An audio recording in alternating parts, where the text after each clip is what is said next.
So over the weekend, I was in Richmond, Virginia, at a soccer tournament for my son, and we parked my car, which is a Tesla, and we went and watched the game. And when he and I came back, there was something attached to it that was not there when we had left. It was this.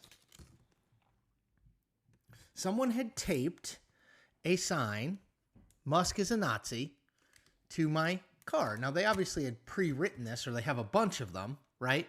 But "Musk is a Nazi" taped to my car. So this is the first time I've experienced the sort of politics of Elon Musk and Tesla. And I wanted to talk a little bit about it because the journey I have had with this car is in some ways a journey of I think a lot of people have had with politics. So I bought my Tesla, which is a Model 3, in 2020 or 2019. I don't totally remember, but it was 6 years ago. At that time, the big concern I had, because this was the big thing that was happening, was sort of pro-MAGA people keying the car or smashing it or running into it on purpose, or because, America is about like real engines, not electric cars. That was the perception back then, right? It was like you're coding yourself as like a enviro liberal wacko communist if you bought a Tesla. Now, I didn't buy a Tesla for any of those reasons. I'm not really a car guy, to be honest, but I always thought they were cool looking. I drove one. They are incredibly fun to drive. So I didn't buy it for any political reasons. But 5 years ago, the coding was you are a wacko liberal who hates what America is built on, which is like Ford trucks or whatever. Okay. So it is amazing to me that 5-ish years on, I am getting this on my car because Elon Musk has now become sort of persona non grata for the non-MAGA crowd. And again, like, to me, it's like I didn't buy the car to send a message, and I haven't kept the car to send a message. I've seen lots of people who have stickers that say, I bought this before Elon was crazy on their Teslas, or I bought this before I knew Elon was the first lady. A little bit more snarky there, but you get the idea. Like, people are basically apologizing for owning their Tesla, and I've never done that because I didn't buy it to send a message, and I didn't keep it to send a message. But I did do a little digging into this. And by the way, let me make one other point later.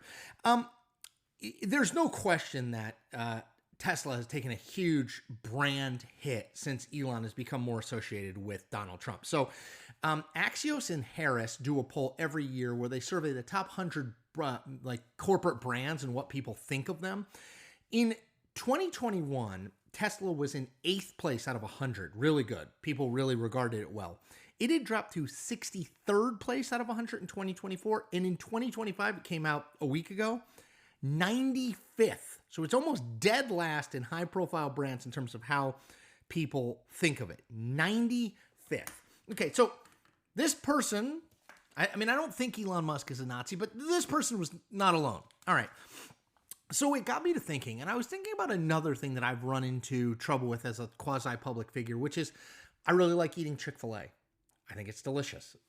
I'm not alone in that. It's often been rated as the #1 fast food chain in the country, despite the fact that it doesn't have as many locations as a McDonald's or Burger King or whatever. Okay, so I remember 5 or so years ago, I posted like, "Oh my gosh, I'd love a Chick-fil-A sandwich right now," and lots of people said, "I hope the hate tastes good." Now, I vaguely was aware of this, but I did some research, and it is true that Chick-fil-A was founded by evangelical conservatives, the Cathy family.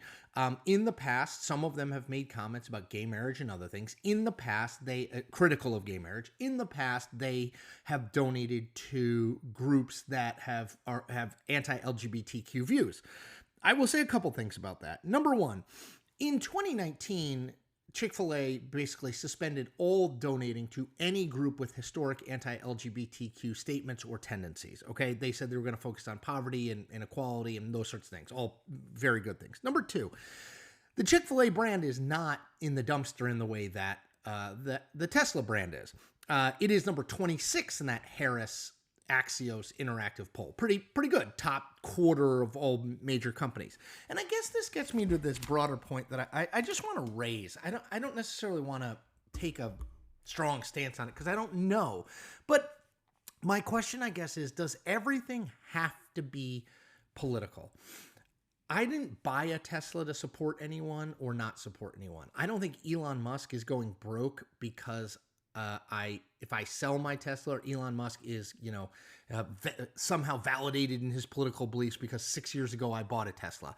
I don't think that me eating a Chick-fil-A sandwich is a political statement. It's a statement that I like Chick-fil-A, but it's not a political statement. Now, if they were taking the money directly and saying, okay, let's fund all these anti-gay initiatives. Yeah, I mean, I broadly believe in equal rights, and I don't want gay people or any other people to be persecuted for who they are and and who they love. But we are getting to a point where everything is a political statement. And I guess my take is I don't really think that needs to be the case. Maybe I'm just not an activist. Maybe some people on here will say I'm not principled enough. But I'm not going to sell my Tesla or slap a sticker on it so that I can virtue signal that, oh, well, I bought this, but I really hate Elon Musk. I don't really hate Elon Musk. I mean, a lot of things he says I disagree with, but like he makes a good car. And again, I didn't buy the car to send a message to anyone. I bought the car because I thought it was cool and I liked it. And, I thought electric vehicles were an interesting thing. I don't eat Chick-fil-A to support an anti-gay agenda. And honestly, since 2019, Chick-fil-A also doesn't support any groups that have what can be deemed an anti-gay agenda. I guess my point here is I just wish this didn't have to happen. But it's fine. I mean, I guess if you feel strongly enough. But like Elon Musk isn't a Nazi. And I'm not sure that we have to take... I mean, this person obviously never met me. I don't know who did it, but I'm not sure that we have to be that person. In fact, I think doing that kind of stuff makes this country less likely to understand our common humanity, not more likely to understand our common humanity, which is where what I'm always solving for. Anyway, I wanted to sort of get your guys' takes on all of this. I mean, do you not buy products of people who are associated with them with whom you disagree? I just feel like that might be a slippery slope because, like, do you use Amazon? I know a lot of people don't agree with Jeff Bezos. Do you use Amazon? Do you go to Walmart? Do you like it? I think it's very hard to avoid doing these things. And every big company has something, I'm sure, that they do that you probably disagree with. Anyway, just wanted to throw that out there. I thought it made me spend a lot of time thinking because no one's ever sort of put something like this on my dashboard, on my bumper. So I just wanted to raise it and just food for thought. Anyway, thank you all. If you can, hit that subscribe button for me. It's free and you get a bunch of content and it helps me. All right, everyone. Take care.